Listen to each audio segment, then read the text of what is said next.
So we're in the pool in El Salvador and we're gonna practice learning how to duck dive.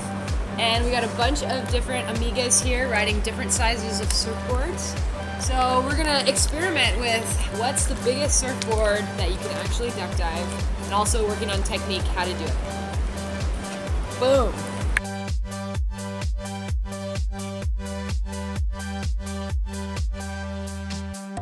So the key to a good duck dive, number one, you need to have some speed. That's gonna make it easier. Number two, it's a timing thing, where you do it on the wave. And then it's also the physical aspect, where you put your foot on the back of the board. And all of those things are gonna change a little bit based on the size of your surfboard. I have this little tiny, really cute 5'4", and it duck dives really, really easily. So you wanna get up some speed. You want to have your hands just kind of like right at your shoulder. The first step is to push down. And I like to keep my knee on the board to kind of hold the board, like help it push down. Like you push down with your hands and then you're keeping it underneath you with your knee. And then once you get down to the depth, then you push through with whatever reaches. Like I use these little tiny boards, so a lot of time I'm pushing with my shin right here. And then if I want to go really deep, then I'll put my foot on there. But a lot of times if I'm being lazy and it's not really that big a wave, I just push with my shin. But if I had a longer board and my foot reached the edge of the board, then I would always push with my foot. And then another thing that we've seen girls do that doesn't really work that well is they think they got to get the foot all up. So they go for their duck dive and they like spread the leg out, and then the board goes all like that. So to those girls, I tell them to keep your knees in the middle of the board and then get your foot on from there. So now that you got your body right, let's talk about timing. What you want to do is get some speed up and start your duck dive soon enough that you can get underwater before the wave hits you. You want to get underneath the whitewash so that it can go over you and then you come up on the other side.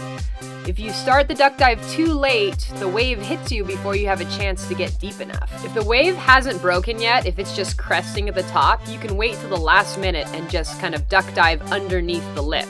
But if you're dealing with whitewash, you gotta start a little bit sooner so you can get all the way underneath it. The whitewash passes over you and you come up on the other side. Here are a few examples of some amigas giving it a try, and we can talk about what's going wrong. Here's an amiga that's pushing down nicely with her hands, but she's not following through with her leg. So the board doesn't scoop through the wave very nicely. If you have a really good push down, but there's no follow through, then the board just goes out that way. This is what you want the board to do underwater. Scoop down and then come back up on the other side of the wave. This amiga is pushing down really nicely. She's scooping through with her leg, but her upper body's not getting down to the depth where the board is. So even though the board is deep, her body's not getting underneath the whitewash. Another thing that will help your duck dive be more awesome is keeping your eyes open. Probably not recommended if the water's super gross or if it's a little tiny whitewash on the inside with tons of sand.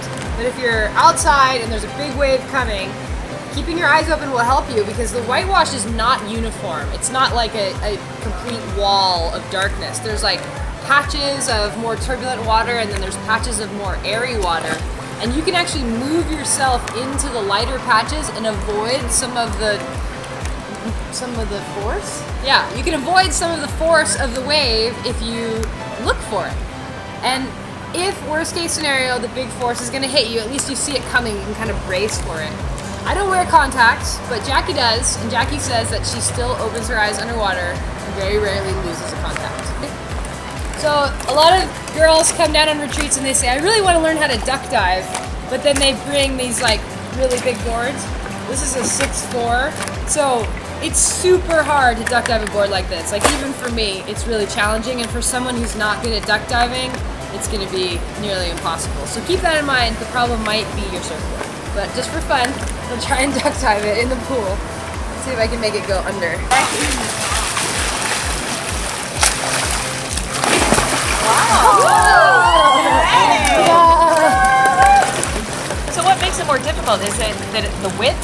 It's just more buoyant. The length or the width? It's the volume of the board. Like a little tiny board that barely floats, you can duck dive super easy. But a big floaty board just by definition doesn't go underwater very well. So one thing you can do if you do have a big board and you really want to try to duck dive it, to get it underneath, you can scoop. Yeah. Because it's hard, if you have a big board on the water, if you push this down, it doesn't go because it's got all this volume on the water. So you're displacing all this water to make it go under, which is hard. But if you tilt it, then it'll go under much easier.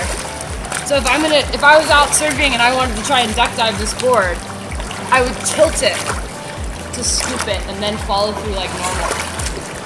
And that's how you duck dive. Woohoo! Thank you. Yeah.